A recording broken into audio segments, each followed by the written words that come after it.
dengan saya Desi Mulyani dari kelas A32 dengan nomor induk mahasiswa 2281131562 dari Universitas Islam Negeri Cyber Syekh Nurjati Cirebon.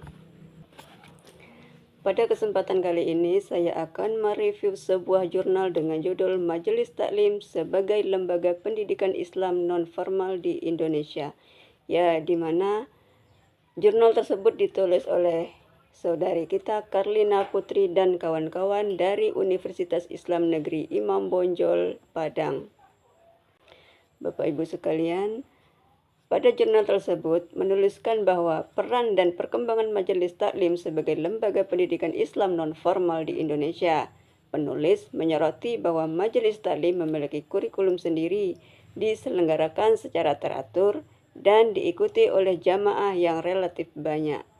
Tujuan utama lembaga ini adalah membangun hubungan harmonis antara manusia dengan Allah, sesama manusia, dan lingkungan, serta membentuk masyarakat yang bertakwa kepada Allah Subhanahu wa Ta'ala.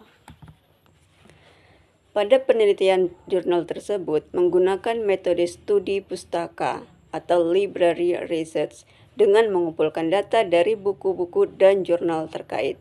Pembahasannya meliputi pengertian Majelis Taklim, sejarah perkembangan, materi ajar, serta fungsi, tujuan, dan peran Majelis Taklim dalam masyarakat Indonesia. Bapak Ibu sekalian yang dirahmati Allah, Majelis Taklim dijelaskan dalam jurnal tersebut yakni sebagai lembaga pendidikan non-formal yang berfokus pada bidang keagamaan.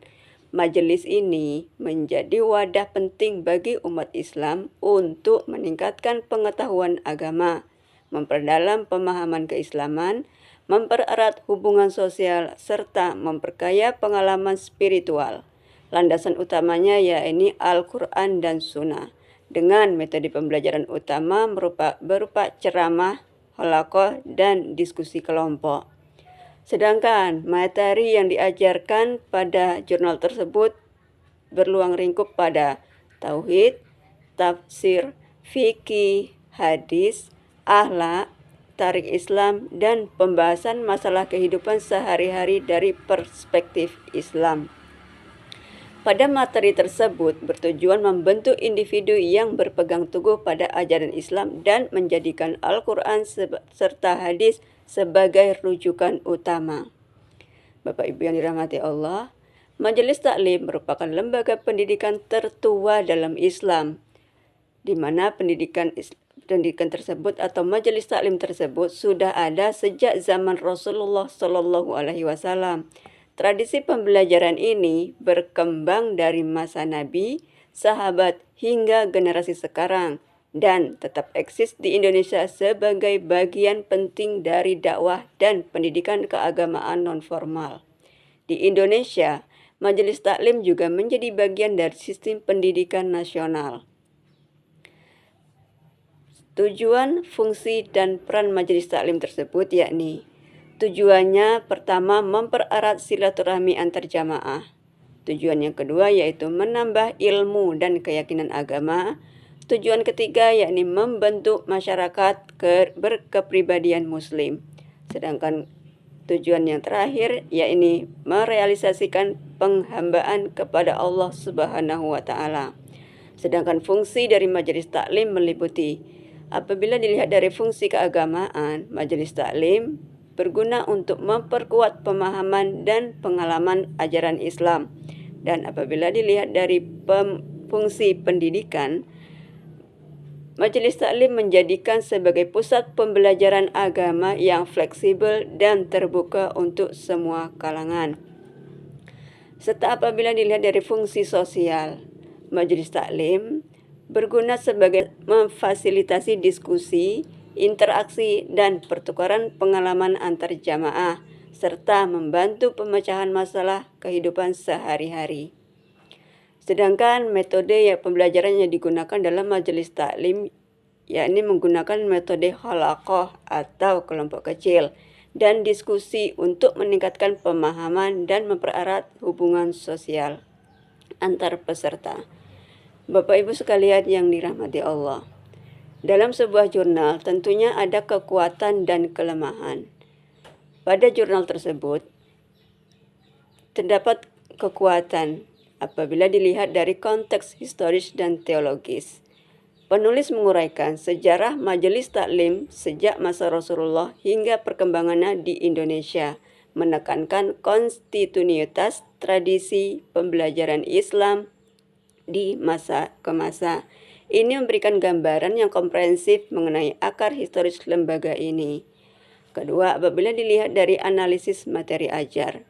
Pada artikel tersebut menjelaskan secara rinci materi yang diajarkan di Majelis Taklim, mulai dari ilmu tauhid, tafsir, fikih, hadis, akhlak, thorik, Islam, hingga pembahasan masalah kehidupan sehari-hari yang dikaitkan dengan ajaran Islam.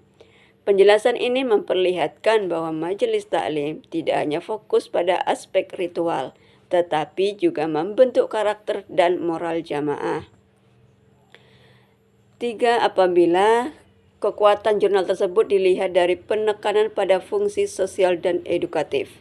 Pada artikel tersebut disebutkan bahwa Majelis Taklim diidentifikasikan tidak hanya sebagai sarana pembelajaran agama saja, tetapi juga sebagai wadah mempererat silaturahmi, membentuk kepribadian Muslim, dan merealisasikan penghambaan kepada Allah. Fungsi diskusi dan interaksi sosial juga ditekankan sebagai bagian penting dari proses pendidikan nonformal. Sedangkan kelemahan pada jurnal tersebut yakni apabila dilihat dari minimnya data empiris. Artikel ini sepenuhnya berbaris studi pustaka dan tidak menyajikan data lapangan atau hasil observasi empiris mengenai pelaksanaan Majelis Taklim di Indonesia. Akibatnya, analisis lebih bersifat normatif dan deskriptif, belum sampai pada evaluasi efektif atau tantangan aktual yang dihadapi lembaga ini di masyarakat. Kedua, apabila kelemahan tersebut dilihat dari kurangnya pembahasan tentang kontemporer. Pada jurnal tersebut, belum banyak mengulas tentang kontemporer yang dihadapi Majelis Taklim, seperti digitalisasi pembelajaran, perubahan pola masyarakat yang urban, atau isu-isu radikalisme yang kadang dikaitkan dengan lembaga keagamaan non-formal. Bapak Ibu sekalian, pada artikel ini memberikan gambaran yang jelas dan sistematis tentang peran strategis Majelis Taklim sebagai lembaga pendidikan Islam non-formal di Indonesia. Penulis berhasil menyoroti signifikasi historis materi ajar serta fungsi sosial dan edukatif Majelis Taklim dalam membina masyarakat Muslim yang beriman dan bertakwa. Namun, apabila dilihat dari kelemahan jurnal tersebut, sebaiknya penulis menambahkan data empiris dan analisis tentang aktual yang dihadapi Majelis Taklim di era modern. Hal ini penting untuk memberikan gambaran yang lebih utuh dan relevan terhadap dinamika pendidikan Islam non-formal di Indonesia saat ini. Bapak Ibu sekalian, demikian adalah review jurnal dari saya yang ditulis oleh Karlina Putri dan kawan-kawan dari Universitas Islam Negeri UIN Imam Bonjol Padang. Semoga apa yang telah saya reviewkan dapat bermanfaat bagi kita semua. Amin ya rabbal alamin. Dan saya akhiri dengan wassalamualaikum warahmatullahi wabarakatuh.